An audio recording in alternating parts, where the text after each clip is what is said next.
समझ लो, उसको देख लेना एक बार। देखो बेटा, टॉपिक था हमारा कि जो दोबारा से समझा रही हूँ, ठीक से समझो। टॉपिक था हमारा कि हम रियल गैसेस का बिहेवियर देख रहे हैं, या उसको इस फॉर्म में कह सकते हैं कि deviation of the real gases from the ideal behaviour. क्या होता है? Ideal gas are those gases which obey the gas laws in every condition. चाहे आपका प्रेशर हाई है, टेम्परेचर लो है, टेम्परेचर हाई है, प्रेशर लो है, तो हर कंडीशन में गैस लॉज को ओबे करती हैं, जैसे Boyle law, Charles law, Avogadro law, सबको फॉलो करती हैं, ये लो, शार्क लो। लेकिन जो रियल गैसेस होती है वो डेविएशन शो करती हैं, वो हाई प्रेशर और लो टेम्परेचर पर गैस लॉज से डेविएट हो जाती हैं, वो गैस लॉज को ओबे नहीं करती हैं, इसलिए हम उनको रियल गैस कहते हैं। ठीक है, अब हम क्या करते हैं, हम सिचुएशन में चेंज कर दें, गैस मॉलिक्यूल्स के अट्रैक्शन को बढ़ा दे दें, क्योंकि हमें पता है कि गैस मॉलिक्यूल्स के बीच में अट्रैक्शन या रिपल्शन नहीं होता है, जिस वजह से उनका कुछ वॉल्यूम भी नहीं होता है। अब हम यही दो रीजन है जिसकी वजह से गैसेस पार्टिकल्स के बीच में डेविएशन होता है। अब हम क्या करें कि अगर हम कुछ वॉल्यूम, कुछ अट्रैक्शन को बढ़ा दें, तो गैसेस जो होती हैं वो लिक्विड में कन्वर्ट होते होते डेविएशन को क्या करने लगती हैं, शो नहीं करती हैं। ऐसे समझ में आ जाएगा आपको? तो यही हमें देखना है। अब हमने देखा कि अब कंडीशंस हमने ये जो ग्राफ की फॉर्म में देखी, कि हमने देखा कि कुछ गैसेस जो होती है वो पॉजिटिव डेविएशन शो करती है और कुछ नेगेटिव करती है। लेकिन हमने एक कंडीशन भी देखी कि एप्रीपेंट कंडीशन क्या है, कि जब हम प्रेशर को लो कर देते हैं तो जो मेजर्ड वॉल्यूम है आइडियल गैस का वो रियल गैस के वॉल्यूम के इक्वल हो जाता है। एक कंडीशन ऐसी आ गई है जब दोनों एक दूसरे को क्रॉस करने लगते हैं। ठीक है, अब हमें क्या करना है, हमें देखना है कि क्या होगा कि किस कंडीशन में जब हम डेविएशन शो कर रहे हैं तो हम क्या कंडीशन अप्लाई करें।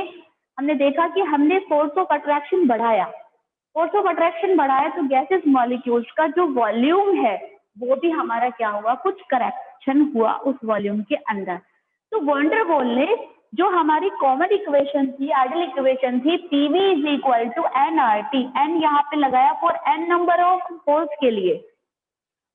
तो उसने कहा कि अगर हम PV is equal to N R T में कुछ करेक्शन कर दे वॉन डेर वाल इक्वेशन में, तो क्या होगा, हमारी जो डेविएशन है वो क्लियर हो जाएगा और रियल गैस भी उस करेक्शन के अकॉर्डिंग फिर गैस लॉस को ओबे करने लगेंगे।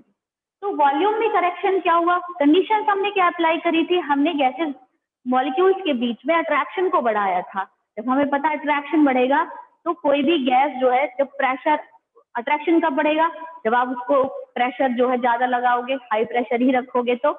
लेकिन क्या होगा कि अट्रैक्शन बढ़ने से उसका वॉल्यूम जो है उसमें कुछ करेक्शन हो जाएगा। ठीक है, तो क्या हुआ, लिक्विड स्टेट पे कन्वर्ट हुआ, वॉल्यूम कुछ करेक्शन हुआ, उस करेक्शन वॉल्यूम को हमने V की फॉर्म में लिखकर V माइनस एन बी के फॉर्म में लिख दिया, जहां पर n जो है नंबर ऑफ गैसेस मॉलिक्यूल्स है और जो B है वो वॉल्यूम शो कर रहा है, जो गैस मॉलिक्यूल्स का वॉल्यूम है। अब हमने क्या किया, जैसे जैसे वॉल्यूम करेक्शन हुआ वैसे ही प्रेशर भी करेक्शन होगा, क्योंकि यहाँ पे अच्छे से पता है कि pressure is directly proportional to number of moles in per unit volume. तो क्या हुआ कि हमने देखा कि अगर वॉल्यूम इंक्रीज हो रहा है पर यूनिट तो प्रेशर भी इंक्रीज हो जाएगा। तो हमने उस प्रेशर को A N square upon V square की टर्म में लिख दिया। अब हम क्या कर रहे हैं, जो करेक्टेड वॉल्यूम और करेक्टेड प्रेशर है उसको हम वॉन डेर वाल इक्वेशन में पुट अप कर रहे हैं, जो क्या है हमारी PV is equal to N R T. तो हमने पी की जगह क्या रखा है, अब क्या रखेंगे पी की जगह, अब हम P plus A N square upon B square. B की जगह हम क्या रखेंगे, B minus N B is equal to N R T. ठीक है, तो ये हमारी 4n मोल्स के लिए ये अब हमारी रियल गैसेस की वॉन डेर वाल इक्वेशन बनी। ठीक है, तो ये आप डिफरेंस समझिए इसका और इसका, बस ये डिफरेंस ही मैं आपको समझाना चाहती हूँ कि क्या है।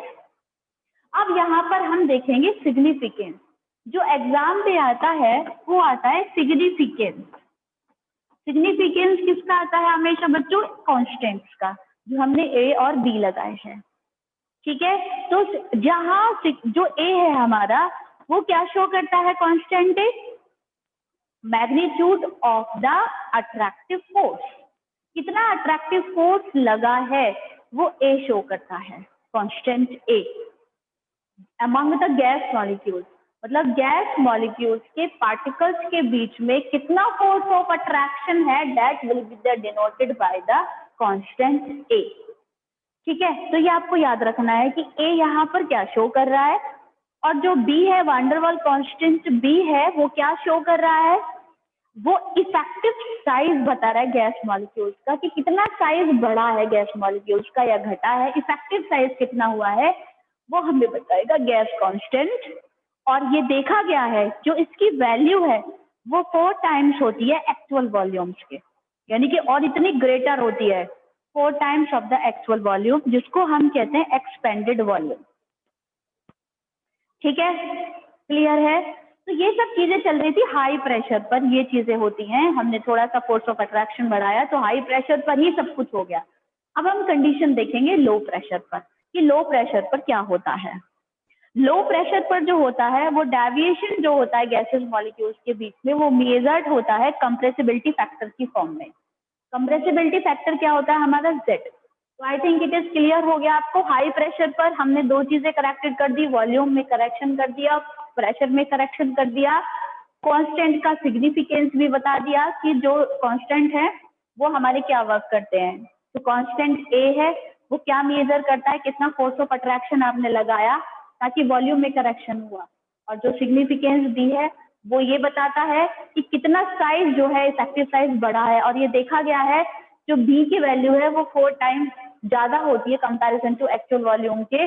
जो वॉल्यूम हमारा बड़ा है उसको हम एक्सपेंडेड वॉल्यूम कहते हैं, उसको हम क्या कहते हैं बेटा, एक्सक्लूडेड वॉल्यूम जो बढ़ा हुआ है। तो बी जो है हमारा वो शो करता है एक्सक्लूडेड वॉल्यूम। अब हम कंडीशन लेके चल रहे हैं जेड, वो जो लो टेम्परेचर पर क्या होता है, लो टेम्परेचर पर एक कंप्रेसिबिलिटी फैक्टर हम यूज करते हैं, that will be the denoted by the Z. आप कंप्रेसिबिलिटी फैक्टर को जेड से डिनोट करोगे, और जेड जो है आपका, उसकी वैल्यू किसके इक्वल होती है, Z equal to PV upon NRT होता है बेटा, Z equal to PV upon NRT होता है। और आपको पता है फॉर द आइडियल गैस जो हमारी जेड की वैल्यू है वो हमेशा 1 होती है, और रियल गैस के लिए जेड की वैल्यू 1 कभी नहीं होती है, ये आप याद रखेंगे हमेशा। और जब जेड जो होता है अगर उसकी वैल्यू 1 से कम है, उसका मीन्स है gas is more compressible than expected from ideal behaviour. अगर जेड जो है हमारा 1 से लेस है तो आप क्या कहेंगे उस कंडीशन में, gas is said to show negative deviation. और अगर z जो है हमारा ग्रेटर है 1 से तो आप कहेंगे कि ये हमारा पॉजिटिव डेविएशन है, means gas is less compressible than expected from ideal behaviour. Gas जो है वो कम हमारी कंप्रेस्ड हो रही है, और z equal to less than 1 के केस में z हमारी ज्यादा वो हमारी क्या हो रही है, कंप्रेस हो रही है, जितना उसे नहीं होना चाहिए था। तो बस यहाँ पर हमारा ये टॉपिक खत्म हो जाता है। और आप जो है इस टॉपिक के लिए क्या करेंगे, अभी एक जो है आप यहाँ पर रियल गैसेस और जो हमारा आइडल गैस का डिफरेंस है वो हमेशा आता है कई बार, तो वो आप जरूर पढ़ लेंगे ढंग से। ठीक है, अब किसी की कोई क्वेरी हो तो मुझे बताइएगा।